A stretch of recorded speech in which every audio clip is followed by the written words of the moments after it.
Well, guys, once again, man of the hour, Cleetus McFarland here in Talladega for... Yeah, just hopped off Dega Boulevard, rode up here with Squirrel. We're going to jump in this thing, turn left. One lap to go at Talladega Superspeedway. The field charges into the tri-oval. Cleetus McFarland in the know. 30 and Gus Dean in the know. 25 go door-to-door fighting for the win. They make contact. That contact costs both of them just enough. Andy Jankowiak in the know. 71 Cleetus Motorsports Chevrolet powers to the outside and takes the checkered flag. The margin between Jankowiak and McFarland, 0. 111 seconds. A YouTube creator who started 20th in a 40-car field, led 19 laps at the longest NASCAR oval in existence, and came within fractions of winning the Alabama-manufactured Housing 200 on April 25, 2026. The race was the 64th running of the event at Talladega Superspeedway, a 2.66-mile, 4.28 km tri-oval located in Lincoln, Alabama, constructed in 1969. It was the fourth race of the 2026 ARCA Menards Series season, run over 76 laps. Gio Ruggiero of Joe Gibbs Racing started from pole position based on 2026 owners' points. No qualifying session was held. Nick White was the only driver in the 40-car field who failed to qualify. McFarland rolled off 20th in the No 30 Rette Jones Racing Ford Mustang Dark Horse, sponsored by Kinetic. His teammate and fellow YouTube personality George Siciliano, known online as Squirrel McNutt, entered the same race in the No 0 Rette Jones Racing Ford. The fastest practice lap was recorded by Gus Dean of Nitro Motorsports at 52.349 seconds /182.926 MCH. In official ARCA and NASCAR documentation, McFarland was listed under his given name, Garrett Mitchell. To understand what Talladega meant, the career arc requires context. At Charlotte Motor Speedway in May 2025, McFarland finished 9th after causing a multi-car restart incident and publicly apologizing. At Daytona International Speedway in February 2026, he finished 11th, surviving a broken floor jack, a pace car near miss, and a debris dodge that put him back on the lead lap.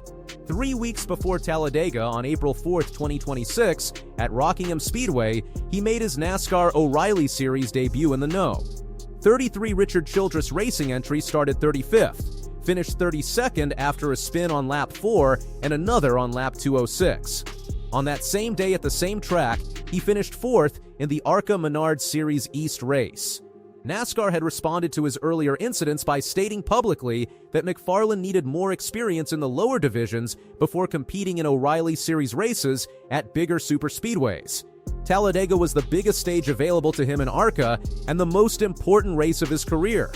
The green flag dropped and the No 30 moved immediately. Starting 20th, McFarland worked through the pack and settled into 7th place within the opening laps. The spotters' early communication established the strategy: clearly stay disciplined on the bottom, earn trust, build momentum, and stay in line. On the radio, McFarland acknowledged it. Yeah, there was about 10 times where I wanted to jump out, but I was like, bottom is important. The first caution flew at lap 30 when Allie Owens crashed in the tri-oval. After a restart penalty was issued for Jack Wood and Taylor Reimer, McFarland found himself running second at the competition caution, positioned directly behind Ruggiero. During the break, the Rette Jones Racing crew walked him through restart mechanics, restart zone rules, and what a run at the lead would require. His response on the radio was immediate: "I love nothing better than a good old drag race." The team executed a clean pit stop, 4 fresh tires, fuel, and a tape adjustment to the grille, and sent him back to the track in position. On the restart that followed, McFarland went door-to-door with Ruggiero in the battle for the lead. With a push from Daniel Dye, the no. 30 surged ahead and McFarland led an ARCA Menards Series lap for the first time in his career. Ruggiero reclaimed the lead on the next restart by going to the outside, but overextended. McFarland roared back through and reclaimed the position. The crowd responded. A 2-car crash at the back set up another restart, and McFarland was on the radio: "How F lucky I am, I wish Biff was here." Greg Biffle called down from the Fox broadcast booth, "What'd I tell you yesterday in that media center, boy?"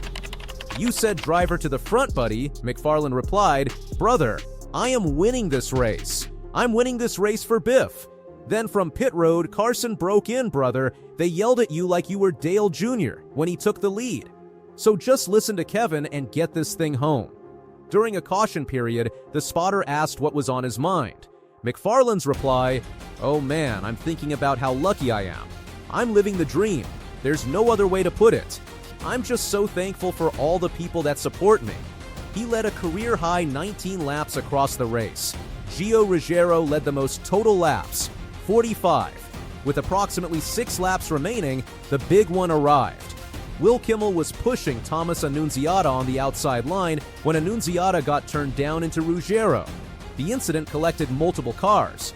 McFarland threaded through the carnage. George Siciliano, his friend, Rette Jones' racing teammate, and fellow YouTube personality was collected and eliminated. Siciliano finished 29th, classified as a DNF due to accident. Cars destroyed in the wreck included Annunziata, no. 7-day, Bryce Hageberg, no. 11, Andrew Patterson, no. Once, Bobby Dale Earnhardt, no. 89, and Ryan Huff, no. 36. The red flag was displayed. On hearing Siciliano was out of his car and walking, McFarland simply responded, "My dog." Hell yeah. When the red flag was lifted, the race was reduced to a one-lap shootout. McFarland restarted 4th, behind Isabella Robusto, Ruggiero airing nose mammal, and Will Kimmel also with nose mammal. 1 lap. Robusto led. Kimmel briefly took the lead before falling back. McFarland and Dean split through the field together side by side, exiting the final corner, fighting for the win. They made door-to-door contact. That contact slowed both just enough. Andy Jankowiak in the no. 71 came to the outside and took the checkered flag. Final results: first Andy Jankowiak, no. 71 second Garrett Mitchell commickering, no 30,111 seconds. Third Gus Dean, no 25,104 fan seconds. Race statistics: 9 lead changes among 5 drivers, 5 cautions for 26 laps, 1 red flag. Race time: 1 hour, 54 minutes, 2 seconds average speed, 105.997 mph. On the radio immediately after, "Damn bro, I wanted that so bad." Hey, second place though, the crew's response: "That's not bad. Not bad at all. Great job, Kevin. Great job, Mark. Great job, team." Andy Jankowiak driving the no. 71 for Cleetus Motorsports earned the first win of his career in his 48th ARCA Menards Series start. He led just 1 lap in the entire race. In victory lane at Talladega, wearing a green bandana, he said, "I thought there was 1 lap left in the race.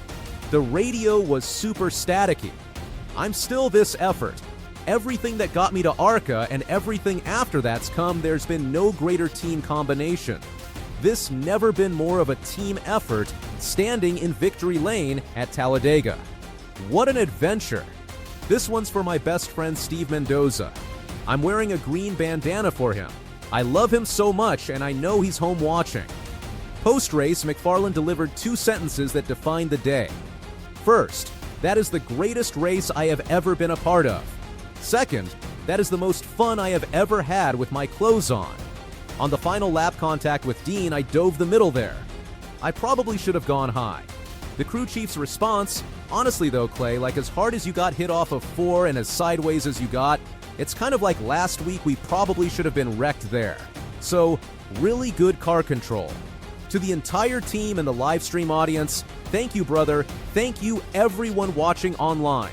I gave it my all. I know I made some mistakes, but I gave it my all. The crew chief closed with one direct statement: "Best race for sure. That definitely should get you cleared for other stuff." Drivers' championship standings after the race: Jake Bowman led with 141 points, Gio Ruggiero second with 136, Ryan Vargas third with 133, Andy Jankowiak fourth with 130. McFarland's career ARCA progression reads: Talladega 10th, 2025, Daytona 11th, Feb 2026, Rockingham East 4th, April 2026, Talladega Tucson, April 2026. He came 0.111 seconds from winning at the longest NASCAR oval in the world. The NASCAR sanctioning body listed him as Garrett Mitchell in official results. The broadcast called him Cleetus McFarland,